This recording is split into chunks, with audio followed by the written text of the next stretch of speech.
తెలంగాణ రైతు సోదరులందరికీ నమస్కారములు. దసరాకు ముందే అంటూ మనకు రైతు భరోసాపై అయితే సీఎం రేవంత్ రెడ్డి గారు వచ్చేసి మరో గుడ్ న్యూస్ అయితే చెప్పడం జరిగింది. రైతు భరోసా డబ్బులు ఎల్లుండి నుండి విడుదల అయ్యే అవకాశాలు అయితే చాలా ఎక్కువగానైతే కనబడుతున్నాయి.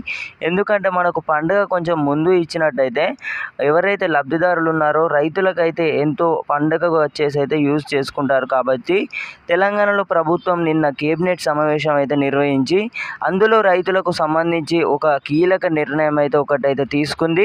ఈ నిర్ణయం ఎప్పుడు వస్తుందని రైతులు ఎదురు చూశారు. అది ఇప్పటికీ సాకారం అవుతుంది. వర్షాలతో పంటలు దెబ్బతిని ఆవేదనలో ఉన్న రైతులకు ఇది ఉపశమనం కలిగించే నిర్ణయం అనేది చెప్పుకోవచ్చు. రైతు భరోసా పథకం ఏదైతే దానికి సంబంధించి ఏదైతే డబ్బులు ఉన్నాయో మనకు ఇంకా డబ్బులు అయితే పడని ఎవరైతే ఇంకా మీకు ఏదైతే తేదీ తెలియని రైతులు ఎవరైతే ఉన్నారో మంత్రివర్గ ఉపసంఘం అభిప్రాయ సేకరణలో 7.5 ఎకరాల లోపు పెట్టుబడి సాయం ఇవ్వాలనే ప్రతిపాదనలు ఎక్కువగా ఉన్నాయి. సీఎం రేవంత్ రెడ్డితో చర్చించాక కేబినెట్ భేటీలో మార్గదర్శకాలు ఎలా ఉండాలి ఫైనల్ చేయనున్నారు. ఈసారి వ్యవసాయ యంత్ర భూములకు ఎటు పరిస్థితుల్లోనూ రైతు భరోసా ఇవ్వకూడదని అయితే ప్రభుత్వం అయితే నిర్ణయించింది. ఇలా కనీసం 20 లక్షల ఎకరాలకు కూడా ఛాన్స్ తెలుస్తుంది. దీంతో దాదాపు 1,500 కోట్ల రూపాయలు దకార వచ్చేసి అయితే ఖర్చు తగ్గే అవకాశం అయితే కనబడుతున్నాయి. ఇప్పుడు ఏదైతే ఎవరైతే నిజమైన రైతు సోదరులు ఎవరైతే ఉన్నారో తెలంగాణలో వచ్చేసి ఎవరైతే గల రైతు సోదరులు సాగు చేస్తున్నారో మీరు విధం మనకు ఏదైతే ఉందో వివిధనైతే మనకైతే పంటలు అయితే వేసేయడం జరుగుతుంది. ఇక రైతు భరోసా పథకంపై ఇటీవల వ్యవసాయ శాఖ మంత్రి తుమ్మల నాగేశ్వరరావు అయితే కీలక ప్రకటన అయితే చేయడం జరిగింది.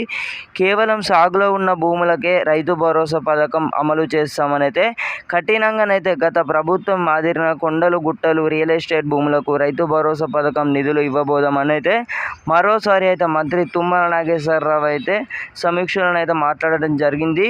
మనకు ఎల్లుండి నుంచి రైతు భరోసా పథకం ఏదైతే 2024 పథకం ఏదైతే ఉందో ప్రారంభం అయితే కావడం జరుగుతుందన్నమాట.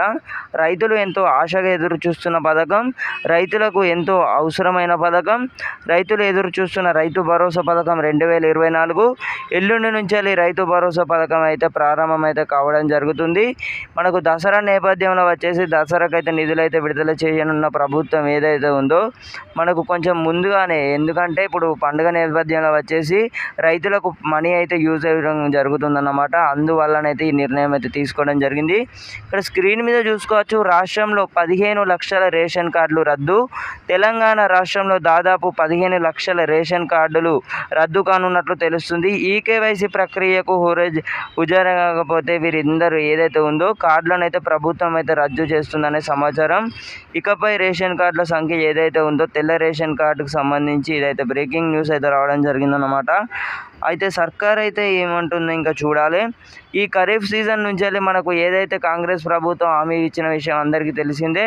మీరు ఏదైతే బోనస్ అయితే ఇస్తామని చెప్పిన ప్రభుత్వం ఏదైతే కాంగ్రెస్ ప్రభుత్వం ఉందో 500 రూపాయల బోనస్ మంత్రి ఉత్తమ్ సన్న వడ్లకు క్వింటల్పై 500 బోనస్ ఈ ఖరీఫ్ నుంచే ఇవ్వనున్నట్లు సమాచారం. ఉత్తమ్ కుమార్ వెల్లడించారు. ఎన్నికల్లో ఇచ్చిన హామీ కాంగ్రెస్ నిలబెట్టుకుంటుందని చెప్పారు.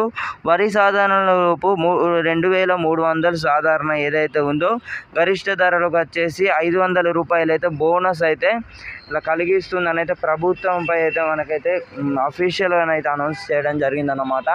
ఈ ఏదైతే గుడ్ న్యూస్ ఉందో మీ తోటి రైతులకు వచ్చేసి షేర్ చేసుకోండి. Thank you guys, thanks for watching. Video నచ్చినట్టయితే ఒక లైక్ అండ్ షేర్ అండ్ మన ఛానల్ అయితే తప్పకుండా అయితే ఈ తోటి రైతులకు కూడా షేర్ చేయండి.